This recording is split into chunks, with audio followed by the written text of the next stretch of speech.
तस्य भगवतो अरहतो सम्मा सम्बुद्धस्य बुद्धं शरणं गच्छामि धम्मं शरणं गच्छामि द्वितीयंति धम्मं शरणं गच्छामि द्वितीयंति संघं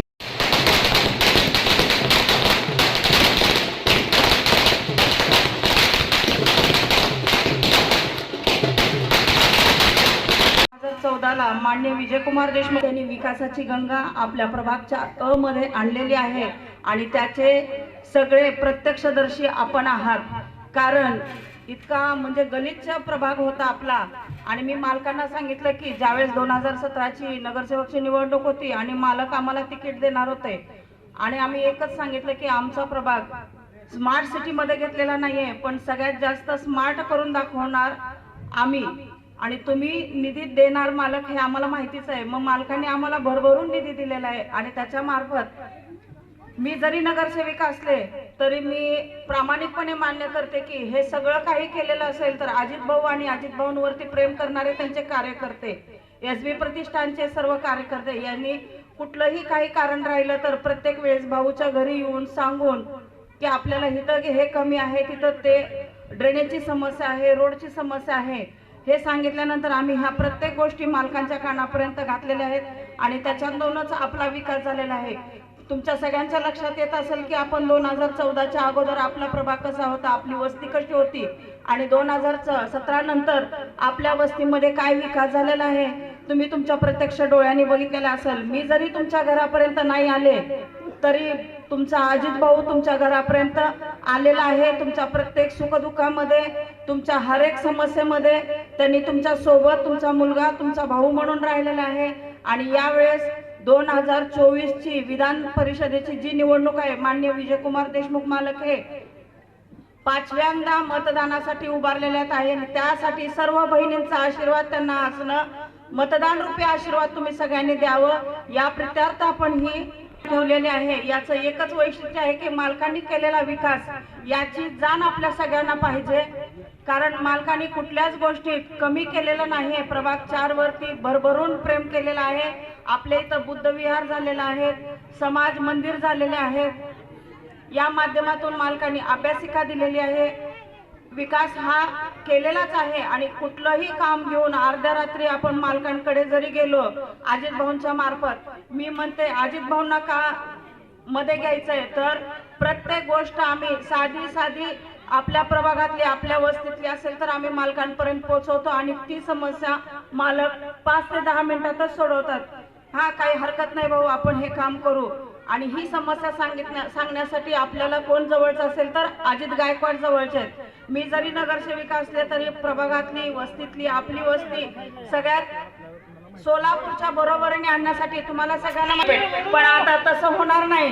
कारण सोलापूरच्या जो आपण स्मार्ट बाग हे आपल्या वार्डाचे नगरसेवक वंदनाताई गायकवाड त्यांचे मिस्टर अजित भाऊ गायकवाड ह्याच वार्डाचा बुलंद आवाज दशरथ भाऊ कसबे ह्या 3 व्यक्तीने तुम्ही आतापर्यंत पडला असलेल्या वार्डात आपला विकास झालायच. मी स्टेजवर बसल्यानंतर कुणाची नाव काय घेतली नाही तुम्हाला पण सगळ्याला माहित आहे. नाव घेत असताना आपल्या हातून कुणाचं आपल्या तोंडून कुणाचं म्हणून मी डायरेक्ट विजयकुमार देशमुख साहेबांचं नाव घेतलं.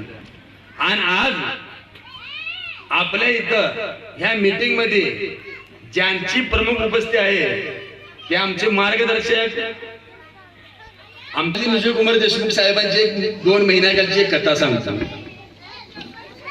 मी विजयकुमार देशमुख साहेबांपाशी एका कामानिमित्त मी गेलतो. तसे तर आमचे संबंध भरपूर वर्षापासून इथं पण मी कामासाठी त्यांच्यापाशी गेलतो. तिथं बसल्यास तर मी कधी कुठल्या पक्षाच्या त्यांच्या ऑफिस मध्ये कधी आतापर्यंत मी गेलो नाही. पण माझं मन खात होतं स्वतःला की आपण समाजामध्ये काम करत असताना आपल्या हातून काय तर चांगलं झालं पाहिजे. मग मी स्वतःच्या काळजावर दगड ठेवून मी मला आपण पक्षात तिथं तर कुणाच्या जायचं नाही तर आपले निश्चय आहे कुणाच्या पक्षात कधी प्रवेश करायचा नाही. पण विजयकुमार देशमुख साहेबांच्या ऑफिस मध्ये आपल्याला जायचं आहे. मी का गेलो असेल हे तुम्हाला आता कारण सांगतो. ज्या दिवशी मी विजयकुमार देशमुख साहेबांच्या ऑफिसमध्ये गेलो, साहेबांना प्रत्येक जण भेटत होतं, बोलत होतं, पण माझं त्यांचं कधी मी असं त्यांना कधी गेलोच नाही ना, त्यामुळे मला बोलताच आलं नाही. याचे लोक बोलायचे, निघून जायचे, याचे लोक बोलून जायचे. साहेबांची नजर माझ्याकडे गेली. मला म्हणले, धावरे काय काम काढला तुम्ही, लय दिवसांनी इथे दिसला. मी साहेब मी तुम्हाला भेटण्यासाठी आलो. मग मला म्हणले बोला काय काम आहे तुमचं. तर मी तुम्हाला एक सांगतो, ज्यावेळी मी साहेबांना बोलाय तिथं आलो, साहेबांना बोललो, साहेब म्हणलं मी ज्या वस्तीमध्ये नेतृत्व करतो तो प्रभाग क्रमांक 1 आहे म्हणलं. त्या प्रभागामध्ये प्रभाकर हाऊसिंग सोसायटीच्या लगमध्ये एक आमचं पत्र्याचं शेड आहे साहेब म्हणलं. त्या पत्र्याच्या शेडसाठी तिथं आम्हाला तुमच्या निधीतून आम्हाला निधी पाहिजे म्हणलं, तुमच्या ह्याच्यातून. त्यावेळी विजयकुमार देशमुख साहेबांनी मला प्रश्न विचारले, कशासाठी. मी म्हणलं साहेब मी कट्टर भीम सैनिक आहे, मला कशासाठी निधी लागते, मला निधी लागेल तर फक्त बुद्धिहारसाठीच लागेल. मी साहेबांना बोललो, साहेबांनी मला शब्द दिले. आपण कंटाळलेला, पण आज मी थोडक्यात शब्दात आपल्याला फक्त एक विनंती करण्यासाठी आलो आहे. मागच्या सर्वांच्या आपल्या प्रमुख उपस्थितींच्या मनोगतमध्ये आपण ऐकलंय की मालकांच्या माध्यमातून या भागाचं नेतृत्व करत असताना अनेक कोटीचे, शेकडो कोटीचे निधी मागच्या 10 वर्षात आलेले आहे. याचं एक जिवंत उदाहरण म्हणजे आपण स्वतः आहे. फक्त एकदा विचार करा, 2014 पूर्वीचं आपलं भाग कसं होतं आणि आज 2014 नंतर 10 वर्षात आपलं भागात बदल झालेला आहे का नाही. आपण जेव्हा 2014 पूर्वी राहत होतो, ओपन ड्रेनेज, पाण्याची समस्या, रस्ते या ठिकाणी खूप दयनीय अवस्था होतं.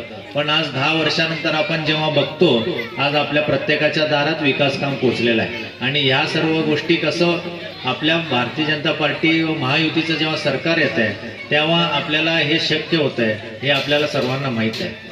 मला एक विनंती करायचं आहे, येणारा हा इलेक्शन हे कुठल्या गल्लीचं नाही आहे, हे कुठल्या ग्रामपंचायत किंवा नगरसेवकचं नाही आहे, हे महाराष्ट्राचा दिशा ठरवणार आहे. एक गतिमान सरकार या ठिकाणी आपल्याला काम करत आहे. आपल्याला लाडकी बहीण योजनेसारखं एक महत्वाकांक्षी योजना आपल्या माता भगिनींच्या संसाराला हातभार लावण्यासाठी आणलेलं गेलेलं आहे. त्याचं आपलं सरकार आलं की त्याचं 1500 रुपयाची मदत त्याला 2100 रुपये होणार आहे. अशा अनेक योजना आपल्याला अन्नपूर्ण योजनेतनं वर्षाला 3 cylinder. Like, subscribe, click on the bell.